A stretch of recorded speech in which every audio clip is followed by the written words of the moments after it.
Today we fight entropy.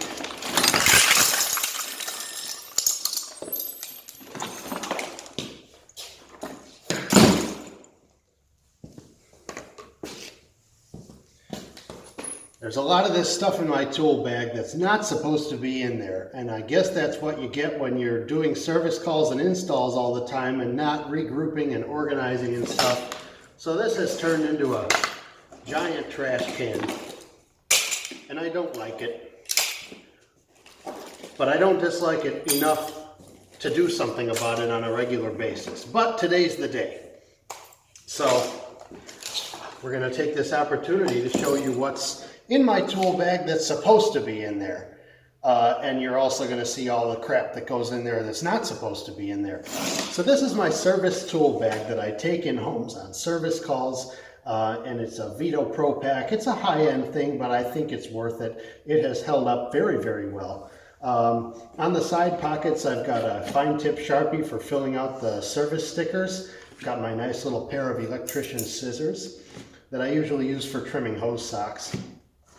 I've got some stickers of competing businesses on here that I've peeled off of units over the years that I stick to here, kind of like a medieval warlord putting the heads of their enemies on stakes in the front yard. Of course, my HOA frowns on that, so this is as close as we're going to get. I don't know. What am I doing with these? Well, you can stay.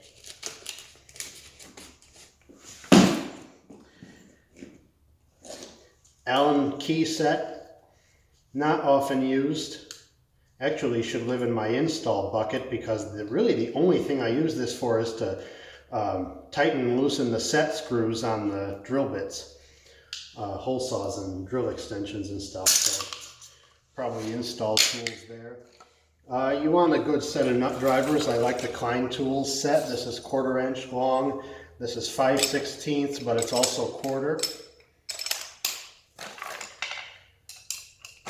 3/8. This is the weird size for ground screws. What's that say? 11/32 maybe?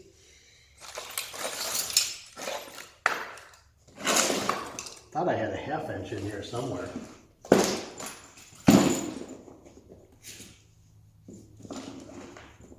Maybe not. So I like those on one side of the pouches here. Also in the side pocket are my service stickers.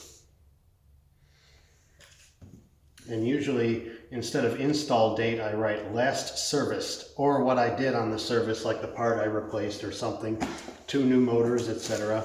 There's my 1/2 inch nut driver. This is probably the least used.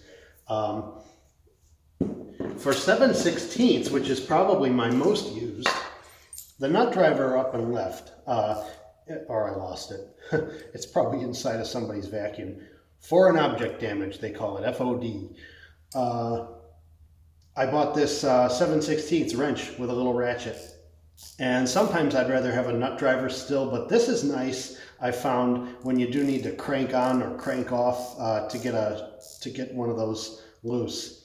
And also the really ancient Newtone units, they had 7/16 nuts behind the machine to loosen the bracket, and you can't get a nut driver in there, so this is the ticket. On the other side, I keep my screwdrivers, and this is a Phillips extra long. Phillips number 2 is the one you usually want. And I lost my long Klein one, and so I cheated. Flathead, small flathead. Here's my small Phillips. Come on, man. This holds a hacksaw blade, which broke off. Maybe I could get a new one of those if next fiscal year has some wiggle room in the budget. Don't know why this would be in the service tool bag, but it's what I would use it for is for cutting pipes instead of the little pull saw. I like a Japanese style pull saw, fine toothed. That does a beautiful job cutting piping, vacuum pipe, PVC that is.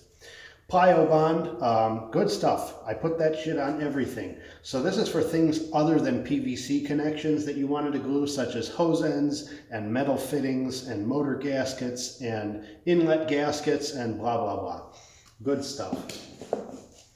Utility knife, gotta have that. I'm surprised that I've been able to keep this one around as long as I have. And then here was the sad backup.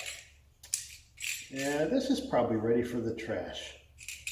Okay, after one more therapy session or so, maybe I'll be able to throw this one away. My vacuum gauge, which, shoot, I hope I didn't drop that. So my number one tool for service calls, if I had to grab one thing and walk into somebody's house, it would be the testing Y with vacuum gauge. Very important tool. So this is always kind of at the top of the tool bag.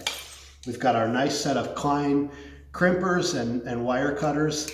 I usually don't carry the multi-hole type. This strips wire and cuts wire and crimps connectors on it, and it's just beautiful. I love it very much. Good pair of needle nose pliers, always good to have. This was my old flashlight, which I paid 50 bucks for. I finally said, let me splurge and get a rechargeable flashlight so I'm not changing batteries, and the stupid thing doesn't work now.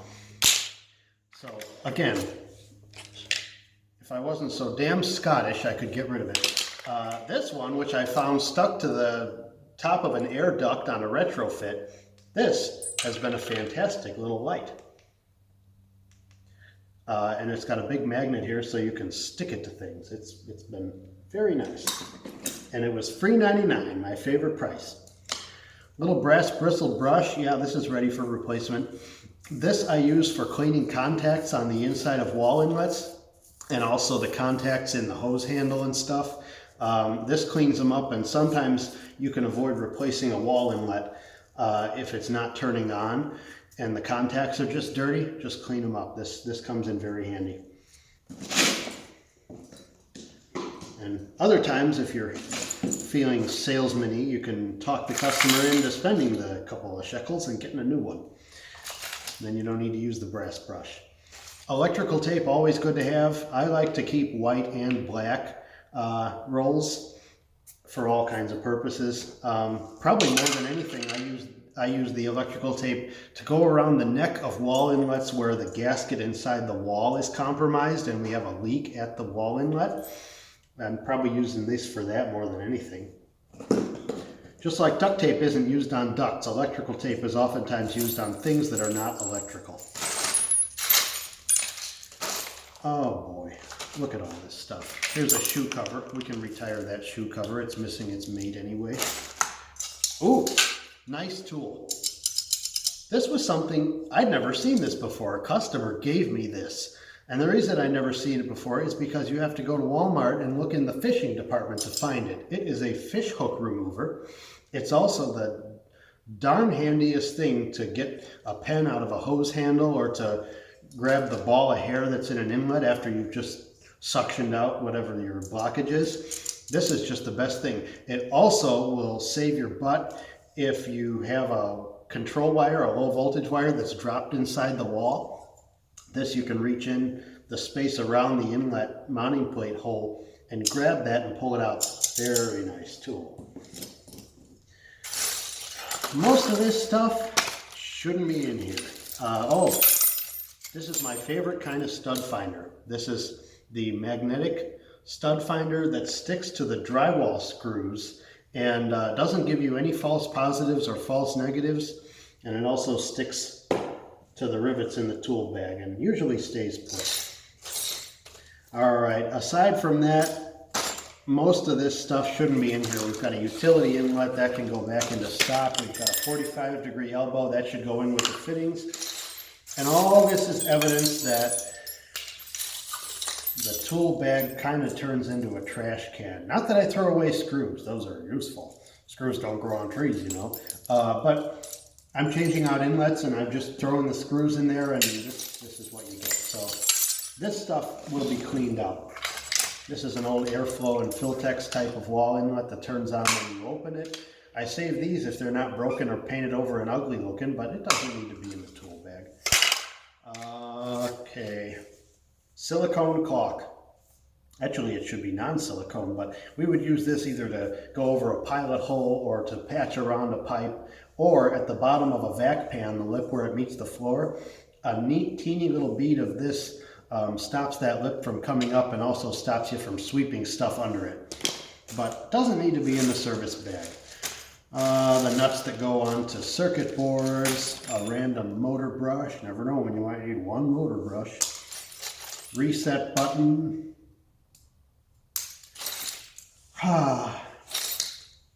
yeah.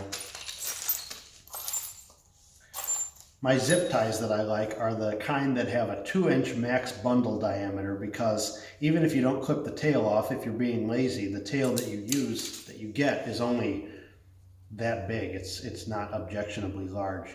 Like when you use like a 14-inch zip tie and the tail's big. But in addition to securing control wire to pipe, I like zip ties a lot for securing hose socks and neatening up wiring inside of units. And so there's always a couple stuck into here. And that's fine, that's about 3. And silicone spray. We've got the food grade silicone, which is the miracle worker for recalcitrant retractable hoses, and also a little dab will do you, nice on contacts where the handle swivels on the hose. Give a little spritz. That's good stuff. And these caps from Cap Plugs, these are the particular size that fit into the mounting plate in place of the neck of a wall inlet.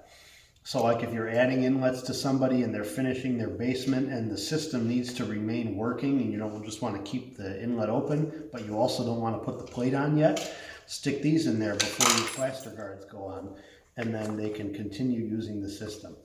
So, oh, you can stay. See, and I'm doing it to myself again. Half this stuff is going to end up back in there. Some pipe clamps, like for a rubber fitting or a flexible hose or something at the unit. Whatever. So anyway, most of this stuff goes right back. I'll organize all the screws. Trust me, I will. But thought you'd get a sneak peek about what's in my, what I carry in my tool bag. And that's about it. So that's, wow, that's quite a bit lighter. No wonder my back hurts all the time. Anyway, thank you for watching. Hope you liked that.